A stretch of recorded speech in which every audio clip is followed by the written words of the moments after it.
Did the historical Jesus actually know and teach people to pray the Our Father or Lord's Prayer? Did the words of this most basic Christian prayer actually come from him? It might be a shock for many Christians to learn that both versions of the Our Father, in Matthew chapter 6 verses 9 through 13 and Luke chapter 11 verses 2 through 4, please look at these two different versions, they're quite different, are not really prayers, at least not by what we usually mean by prayer. Instead, both versions seem to be more like a list of areas or goals for which Jesus' first century Israelite followers ought to ask, rather than an actual prayer to recite. If you look carefully at the Our Father, you should see that it is in fact a regulatory prayer, or do as I tell you prayer, commanding God to act as God should. Regulatory prayers are meant to control the activity of God, to command God to order people and things about on behalf of the one praying. Sure, it carries petition, but with the presumption that the one praying is superior to God, because it seems that God has been somehow lax in his patronage department. The feel of this demanding prayer, when examined carefully and in its cultural context, is something like, "What the hell are you doing, God? Let's go!" Ancient believers understood this, and this helps explain why all the ancient liturgies begin this prayer with an apology, since human beings should never speak to God this way. At the Savior's command and formed by divine teaching, we dare to say, Our Father, who art in heaven, hallowed be thy name. Who would dare do such a thing like reciting this regulatory prayer if Jesus had not taught us to pray this way? But did he?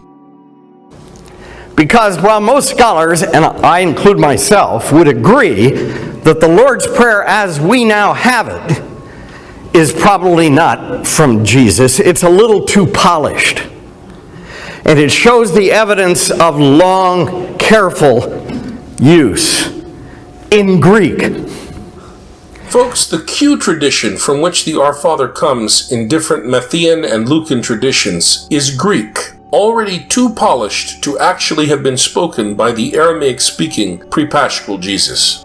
Neither the Matthean or Lucan version of this prayer was very likely an actual prayer the historical Aramaic-speaking barbarian Israelite Jesus spoke, much less taught. But that doesn't mean that the individual petitions in the prayer do not reflect Jesus' historical situation. I'll tell you, the phrases in that Lord's Prayer, folks, come out of peasant life. They don't come out of the highly literate strata of later Christianity that the whole prayer, as it's now configured, does.